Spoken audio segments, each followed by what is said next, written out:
So, just as reading this was very quick, so will be our discussion on it. So, chapter 5, we have Cador chasing down the Saxons who had escaped from Arthur's main group. So, he chases them down all the way to the Isle of Thanet, and there, Cador breaks their forces, and Cheldric is killed. That's pretty easy. We're in chapter 6 now, where Arthur then decides to pardon the Scots and the Picts. So they have a battle at Lake Loch Lomond in Scotland. Loch Lomond has some very interesting things geographically about it. It has 60 rivers that lead into it, apparently, and it has 60 islands, and on those 60 islands there are 60 eagles' nests, and these eagles have decided they want to be big old spoilers, so they have been telling about this battle was going to happen for a long while. I believe one of the translations that I had said 100 years they had been foretelling this battle, so you would start to question, how did the Scots and Picts fall into this? But outside of this battle at Loch Lomond, we have the Irish come, and the Irish are going to try to help out the Scots and the Picts. We fight in a very barbaric way. My other translation says that they fought naked, but this was absolutely nothing for Arthur. He leaves the siege, but just to do as all Brits do so well, and that is defeat and subjugate the Irish.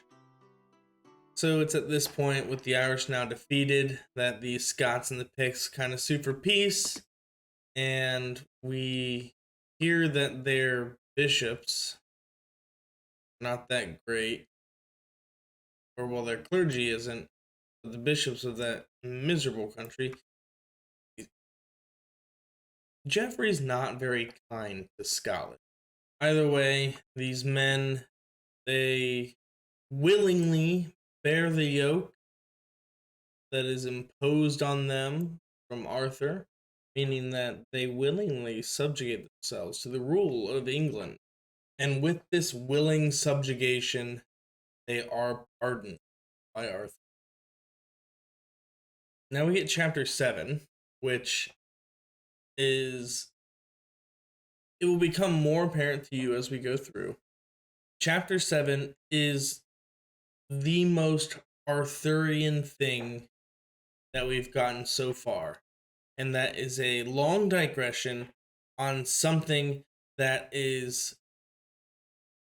seems very unimportant, and in fact is unimportant and will not be revisited again throughout the rest of the story, but it adds a fun little bit of magic and sort of whimsy in the story. And remember, this is written to be a history, so to have this in there is interesting. But we have Arthur speak with Hoyle about how weird it is that there's 60 rivers, islands, rocks, and eagles' nests in Loch Lomond. And Arthur says, well, if you think that's weird, there's a pond in Wales that is perfectly a square. It has 20 foot sides, and it's all 5 foot deep. They don't know if it's man-made or not, but what happens is there are 4 different types of fish, and they only stay in those areas, and they don't move anywhere else. Oh, sorry, that pond wasn't in Wales. That was just a random pond nearby. The pond in Wales is a little gulf type thing where when the tide ebbs out to sea, if you are facing the gulf, you will be dragged in, and destroyed. But if your back is to the Gulf, even if you're on the shore, you're safe. And none of that is important to the rest of the story, aside from being very, very Arthurian delivery. Now that leads to chapter 8, where Arthur restores York, ancient beauty. And so in doing so, he kind of cleans house with these priests, and he rebuilds all the churches. That's really it. The reason that the churches are in disrepair is because the Saxons, again, are pagans, and they let them fall into disrepair, and they didn't care about them. And Arthur stocks them with devout persons of both sexes. So we have men and women both manning these churches. And now that the churches are all back to their former glory, Arthur is to renew Scotland to its former glory. And so he's going to crown Anguissel. It's pronounced and spelled differently in many different translations. The one that I know the best is Anguissel. So he gets the sovereignty of the Scots in Scotland. Urien is honored with Murrief. And then Lot. Lot is the very important one that we will see over and over and over again through our reading. And just so you know,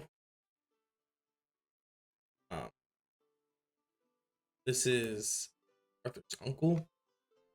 It's earlier in the book.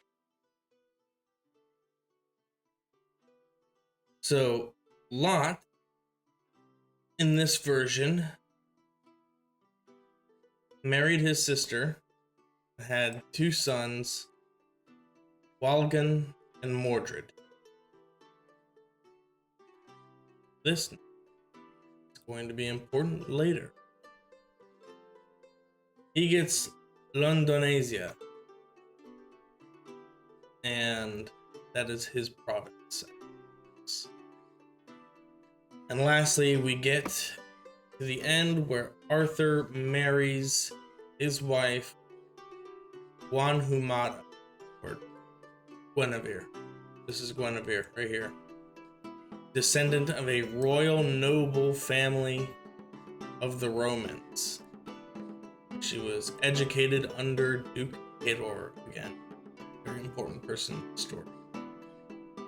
Her beauty was surpassed, and no one else in this entire island. A lot in that last chapter is very important to later versions of King Arthur. So those should be remembered when we get to them.